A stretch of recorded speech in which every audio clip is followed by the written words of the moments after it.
I stood in my aunt's living room, my hands still clutching the carefully wrapped wedding gift I had spent weeks preparing. My heart was light, full of anticipation.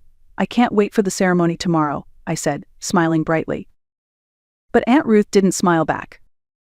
Her expression shifted, almost imperceptibly, but I saw it. Her eyes flickered with something between sorrow and guilt.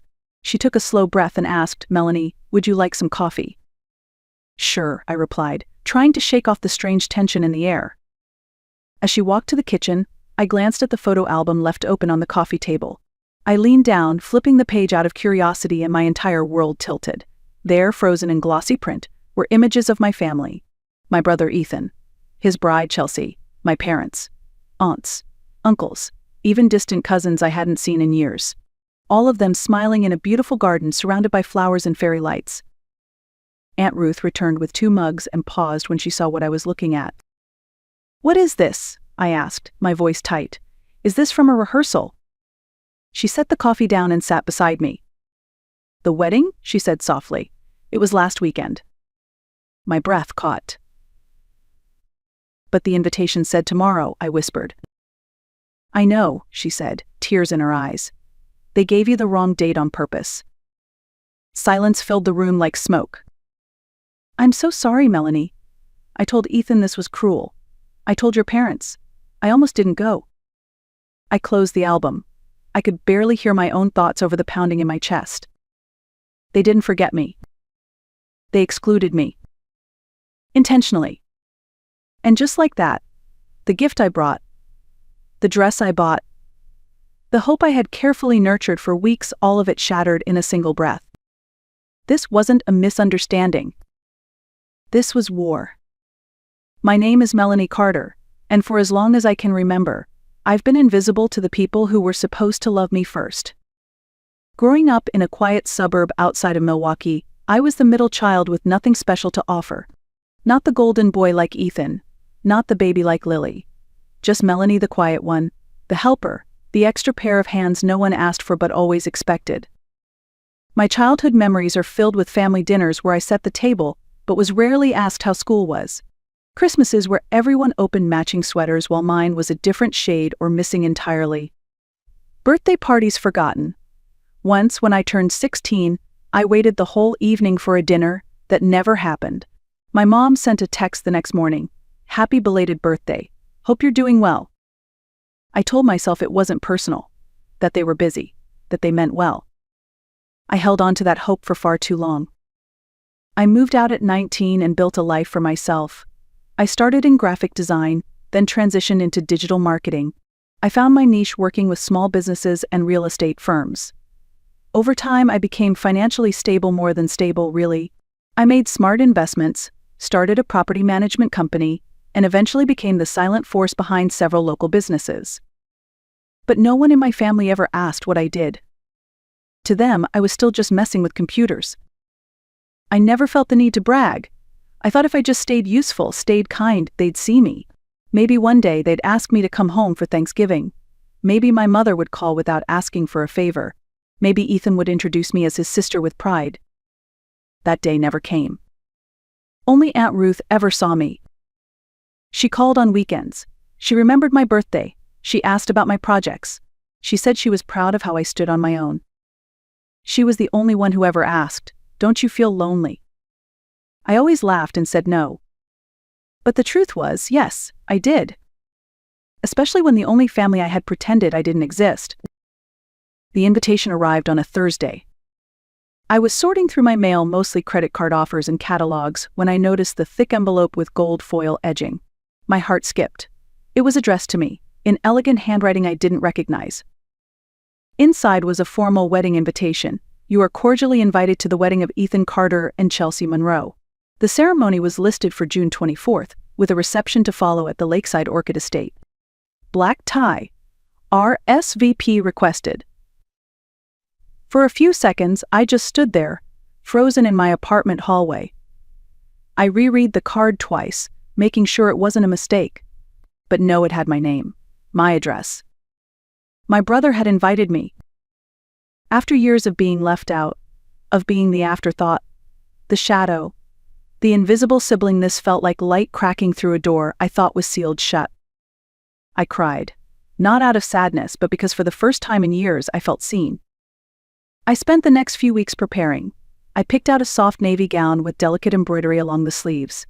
I ordered a customized decanter set with Ethan and Chelsea's initials etched in gold. I booked an appointment to have my hair styled, my nails done. Every little detail mattered, because I believed this invitation wasn't just a formality. I believed it was an olive branch. A signal that maybe, just maybe, things were changing. That perhaps I wasn't the outsider anymore. That someone in my family had looked at a list of names and thought, yes, Melanie belongs here. And for a little while, that hope kept me warm. Until the moment I realized it had all been a lie. Aunt Ruth's hands were shaking when she set the coffee tray down. I sat there, stunned, staring at the wedding album, like it might rearrange itself if I blinked enough times. My throat was dry, but I forced the words out. You said the wedding was last weekend? She nodded, her eyes glossy. I tried to tell you, Melanie. I really did. But I couldn't find the words. I was ashamed. I looked down at the photos again. Page after page of smiling faces. Ethan in a sharp navy tux. Chelsea in a lace gown that shimmered beneath strings of fairy lights. Our parents beaming beside them. Champagne toasts, group shots, dancing. And not a single sign that anyone had even noticed I wasn't there. But I got the invitation, I whispered. It said tomorrow. Aunt Ruth exhaled shakily. Your mother and Ethan planned it that way. They didn't want you to come, but they also didn't want to deal with confrontation. So they gave you a false date. They figured by the time you realized it would be too late. My pulse thudded in my ears. I felt like a fool. I'd spent weeks preparing. I had chosen that gift with care. I had spent hours imagining where I would sit, what I would say, what it might feel like to be included again. It had never been real. I don't understand, I said. Why go to such lengths? What did I do? Aunt Ruth squeezed my hand. It's not you, sweetheart. It's them. They've always treated you like some inconvenient echo, and I hate that I didn't do more. I stood up, my whole body trembling. I need to hear it from them. She tried to stop me. Melanie, don't go alone. This kind of cruelty, it leaves bruises you can't see. I have to, I said. I need to stop wondering. I need to hear them say it. She nodded reluctantly. Then, promise me something. Whatever happens, remember this, you are strong. You have always been strong, and I will always be your family. I hugged her tightly, tears sliding down my cheeks. Then I got in my car and drove straight to my parents' house. Not because I wanted reconciliation, but because I needed clarity. And that day, I got it. Their laughter stopped the moment I walked through the door. My parents were sitting in the living room with Ethan and Chelsea casually flipping through wedding photos. The scent of coffee and lemon cake lingered in the air. My presence turned everything cold. Melanie, my mother blinked. What are you doing here? I didn't answer right away. I looked at Ethan. The wedding was last weekend. A flicker of discomfort crossed his face. Chelsea's lips pressed into a tight line. Yes, my mother said, avoiding eye contact. It was a small ceremony. Small. The album in Aunt Ruth's house showed over 50 people. I got the invitation, I said, my voice strained, for a different date. Ethan exhaled sharply. Because we never meant for you to come. There it was. Cold, simple, brutal. We didn't want you ruining it, he continued. You're always quiet, always watching. It makes people uncomfortable. I just wanted one perfect day, and that meant without you. I turned to my parents. My mother crossed her arms. You've always been difficult, Melanie. Like a ghost in the background, present but never truly part of anything. My father spoke quickly, trying to soften the moment. We just didn't want any tension. We thought it best to keep things simple. By pretending I didn't exist? I asked. You're disrupting the peace we've built, my mother said flatly. Disrupting the peace, by wanting to belong. Ethan stood. This conversation is exactly why we didn't invite you. Take the hint, Melanie. We don't want you. Time froze. I looked around the room at faces I once called family and saw only strangers. I see, I said quietly. And without another word, I turned and walked out. Outside, I called Aunt Ruth. Thank you, I told her, my voice shaking. Thank you for being the only one who's ever stood by me. Always, she said, because family isn't about blood, it's about love. Her words stayed with me on the drive home. And that's when I knew I was done begging for scraps of love. Done proving I was worthy. That night, something in me changed forever. That night, I didn't cry. I sat in my apartment, staring at the wedding invitation still pinned to the fridge. The gold letters, once so full of promise, now felt like a cruel joke. I removed it carefully, folded it once, and set it in a drawer. Then I opened my laptop. I wasn't interested in revenge. That's never been who I am. What I wanted was distance, closure, freedom from this endless cycle of rejection. And the truth is, I had the means to get it. No one in my family had ever asked how I paid my bills or what I did for work. They assumed I scraped by doing something vaguely related to websites. They never knew that for the past 6 years, I'd been building a solid income through digital marketing, specializing in SEO and client acquisition for real estate firms. Eventually, I reinvested those earnings into property, quietly, strategically. I now own 3 residential properties in Illinois and part of a commercial space downtown. And the family home, my parents' so-called cottage, was legally mine. Years ago, when they had fallen behind on payments, I'd purchased my mother's share through a private deal, shielding it under my LLC. I let them stay, rent-free, paying the taxes and upkeep through anonymous grants issued by my business. I thought I was helping. I thought maybe someday they'd appreciate it. They never did. So now I was done. I called Susan Wong, my attorney, and told her everything. They've been emotionally abusive for years, I said. They don't even realize I've been supporting them. Susan was calm, efficient. Then we'll start with a restraining order, and we'll shut down all financial contributions. You don't owe them anything. The next few days were a blur of documents, emails, screenshots, and court forms.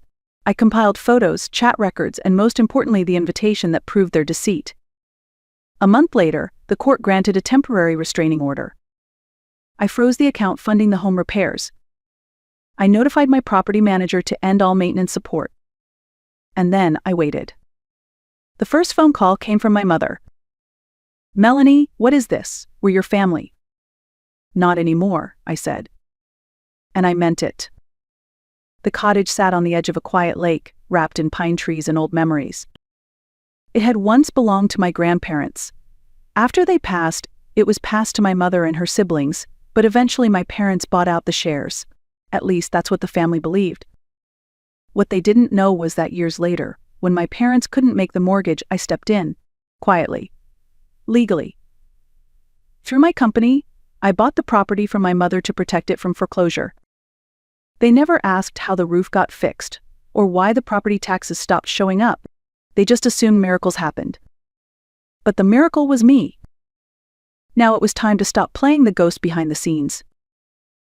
Susan called one morning. "The title's clean. Your LLC holds full ownership. You can proceed with the eviction." "Do it," I said. A formal eviction notice was prepared, giving them 30 days to vacate the property. I asked a second attorney, Michael Zong, to join me and Susan for the delivery along with the county sheriff, just in case. We pulled into the gravel driveway on a Monday morning. My father opened the door. He looked older than I remembered.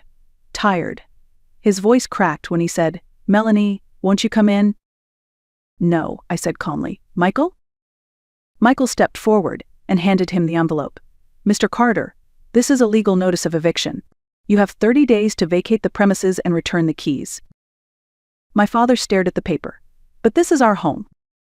"It was," I said, my voice steady. "Now it's mine." My mother appeared in the doorway. Her face went pale. "You're kicking us out. After everything we've done for you."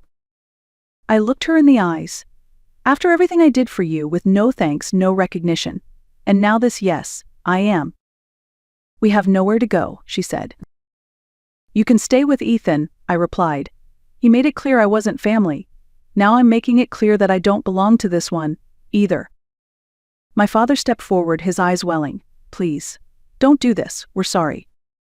"You had years," I said softly. "You chose silence, you chose exclusion. and now I choose myself. They had 30 days. On the 31st, the locks were changed. And for the first time in years, I could breathe. 3 months passed. The lake cottage had been sold. I used part of the money to reinvest in a new property project, and part one quietly donated to a nonprofit that helped young women estranged from their families. I thought that chapter of my life was closed. Until the front desk at my office buzzed. "Hi, Melanie. There's a couple here. They say their name is Carter. They're asking to see you." My heart sank. Technically, they weren't violating the restraining order as long as they stayed in the building's public lobby. "I'll be down in 5 minutes," I said, though my body didn't want to move. I took the elevator slowly, breathing through the storm rising in my chest. When the doors opened, I saw them.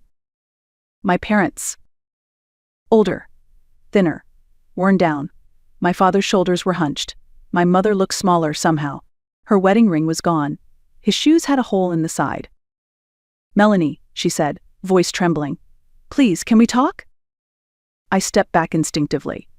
"The restraining order is still active." "We know," my father said, "but we had no other way." "We lost everything," my mother said. "After the eviction, we tried to rent a place. But rent was too high. The car broke down. We're living in a motel, just barely." I didn't speak. I let the silence settle. "We went to Ethan," my father added. "But things are strained. They couldn't help. Or wouldn't." My mother looked at me, eyes glistening. "We know you have the means. You've always been so capable, so caring. You always helped us, even when we didn't ask." "No," I said, my voice quiet but firm. "I helped you because I thought I had to earn love. Because I thought if I gave enough, you'd see me." Tears slipped down her cheek. "Can't we put the past behind us?" I looked through the glass lobby windows. Outside, the golden leaves of early autumn drifted in the wind. "It's not about the past," I said. "It's about who I am now, and who you chose not to know." Then I turned, walked back into the elevator, and left them behind. Again. It's been over a year now. I bought a small house by the lake, nothing extravagant, but it's mine. I wake up early, make my coffee, watch the sunrise without waiting for anyone's approval. I still speak to Aunt Ruth every Sunday. She's the only one who never made me feel like a stranger in my own life. For so long, I wanted a seat at their table. Now, I've built my own. And the peace I've found? It's not loud, it's not dramatic. But it's real. And for the first time, it's enough. If you've ever been made to feel invisible by the people who were supposed to love you, know this. You are not the problem, you are not alone. And you deserve a life that feels like your own. If this story touched you, please like, share, and leave a comment below.